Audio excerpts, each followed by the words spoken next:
What's up, everybody? This is a picture of Masada in Israel. It's like right next to the Dead Sea. In case you're not aware, there was a famous last stand here with the Roman army, and this must be at least a somewhat natural feature. This bluff, I guess you'd call it, mesa, whatever the technical term is. And there's some buildings right here on this like the southwest side, bottom left side, which they built, and it's natural but also constructed to some degree. It looks small in this picture, but it's actually a bitch to get up this thing. It's very difficult to climb. What you see here with this white ramp is where the Romans raided Masada, and the defenders, who were men but also women and children, they all committed suicide. At least they fall into Roman hands and be crucified or whatever horrible fate awaited them. And down here, this square thing at the bottom, and I don't know, there's a bunch of junk here. It looks like a quarry or something. That's where the Romans were encamped. And because it's the desert, it's lasted approximately 2,000 years. I took a tour of this when I went on. This is part of like the propaganda tour that they give like the state-sponsored propaganda tour they give everyone in Israel, to emphasize the history and the connection to the land and everything. But it is really cool. We woke up like 4 a.m., walked up here, and it's a lot cooler than anything we have in America, because it's like a lot more epic than, oh yeah, George Washington slept in this house 250 years ago. You know what I mean? This is 2,000 years ago. This is literally like, I don't know if it's technically biblical. I don't know if they talk about it in the Bible, but it's from that time period, it's like ancient. So it's awesome. Would recommend everyone go there. As part of the Israel state propaganda tour, they take you, they also take you to Yad Vashem, the Holocaust, the famous Holocaust Museum, which technically would take you 24 hours to read all the exhibits. So you're like, and you got an hour, go ahead. And the Dead Sea, which is also awesome. There's a lot of great sites there. The reason why I'm showing it, just because I think it's cool, is one thing. This isn't really, like some thought that would never occur, but I think people do forget it, in that when people face opposition, when they face persecution, when they face attack, the natural human response is to build a defense to that. So in this case, they built a fortress. What happened? They were all killed. Like, it was a formidable fortress, but the Romans are more formidable. They were all killed, and it took 2,000 years or whatever of being kicked around and persecuted and whatever. But bada bing, bada boom. Now they have Israel, which is like an unassailable fortress, armed with nuclear missile subs and all the rest. So I think the analogy I'm making is, when people face persecution, when they face hate, when they face targeting, when they face intimidation, all of those things, they become stronger in order to deal with that. This is something I think it sort of seems obvious, but it's lost, like on all of these Wignats, on anti-Semites, on Israel haters. Like, it's not necessarily their goal, but if we think about the, quote, organized Jewish community around the turn of the century or something, it really wasn't very organized. It was a bunch of disparate groups living in different countries that had some type of common identity, but really not much organization. I mean, if you look at the meetings of the Zionist World Congress, it's like, yeah, there's some organization there, but it was by no means united. It was by no means strong. although they had some influence and money. But compared to their opposition, it obviously wasn't very strong. They were like a paper boat on a stormy sea. The narrative that some people say is, the Jews controlled everything. They controlled banking, they controlled empires, they controlled wars. Like, they dragged Britain and the United States into World War II, kicking and screaming, supposedly. That's what people say. I think the reality is much different, where they were part of the pro-war movement, but there really wasn't much organization. They couldn't even get Britain and the United States to act, really, to intervene in what was happening to the Jews in Europe. They couldn't get them to say, how many bombing rounds did they have in World War II? How many operations were there? Couldn't get them to bomb, say, Auschwitz, for many reasons. I think they didn't want to appear like it would maybe be destabilizing to the coalition if it was the appearance of like acting for the Jews or something like this. I think that was part of it.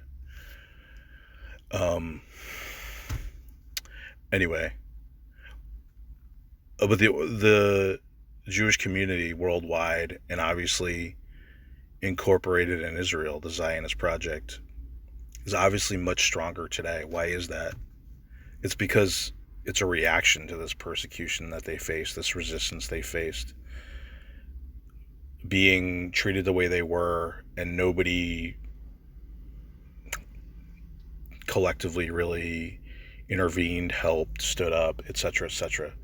So they said, we can't accept this situation. And it ultimately culminated in Israel, in organized Jewish resistance to anti-Semitism, any type of discrimination against Jews, what they see as unfair treatment against Israel, etc. Much stronger today. Why is that? It's because of the hatred, persecution, resistance that they faced in the past. It's why Israel is an unassailable fortress today. If they hadn't faced resistance from all the Arab invading armies, from the British a little bit, from organized efforts to dismantle the state of Israel, it wouldn't be as strong. But I don't think the haters really, they would understand this, but I don't think they really see it or consider that. So this is why I say that, like, anti-Semites, Wignats, they effectively make organized Jewry stronger. They make it better. Well, they don't necessarily always make it better. I would take that back.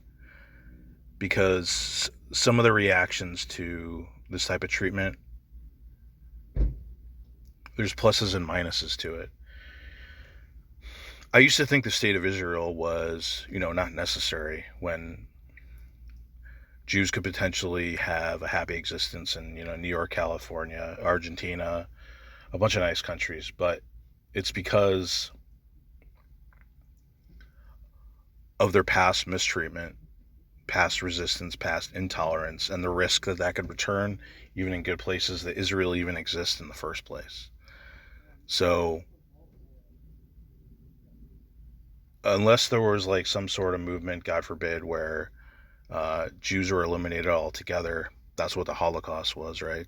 At least the attempt to do that, which resulted in 1/3 of Jews being killed, 2/3 of the Jews in Europe. Obviously, by definition, that is extremely destabilizing.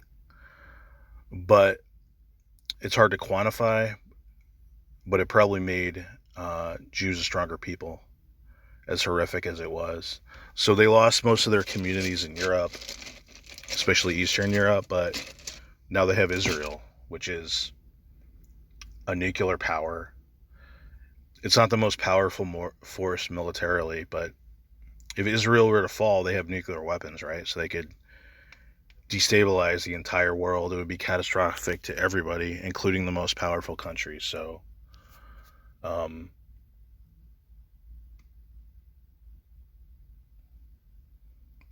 anti-Semites don't really consider this, right? Like, anti-Semites aren't like, oh yeah, what I'm doing is actually making the Jewish people stronger. Like, I don't think they don't really think that, but I have heard it uh, theorized that, like, Jews bring on anti-Semitism as a way, as a ploy to like increase their strength or something like this, and yet they still do it anyway. So I would say if Jews never faced this type of persecution, they would probably be much more assimilated into the wider world. Israel potentially wouldn't exist, and I'm sure Judaism would still exist, but it would be much more integrated, much less insular, um, much more integrated into the wider society, the way, I don't know, maybe Mormons are, or another minoritarian sect that is pretty melded into society in comparison to modern Jewry in its various forms. I can speak from personal experience. When I started speaking, the internet enabled me to, talk to people that had very big issues with Jews, and this hatred was directed at myself to some degree. And what's a natural reaction to that? Well, it could be to drop your identity, to not identify that way, right? To try to hide it, which is understandable. But I think what often happens is people embrace their identity, they fight back, they have more pride in who they are. And I think this would happen no matter what your identity is. Say I'm also part Irish. The Irish don't really face any institutional or organized hatred or intolerance today, especially in the diaspora. But if they did, like they did in the 1800s, they would band together and become stronger. But because they haven't faced this determined, organized hatred, really much at an individual or a societal or systemical or institutional basis, man, I just used a lot of big, long, stupid words just there, but whatever. There's not.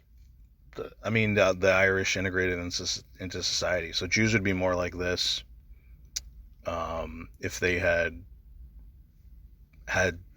existed under similar circumstances. Likewise, the Irish would be more united and better organized if they had. But luckily, things have gone pretty well relatively for the Irish in places like the United States over the past 100 years. I don't know. I think I beat this topic to death. So everyone have a good day.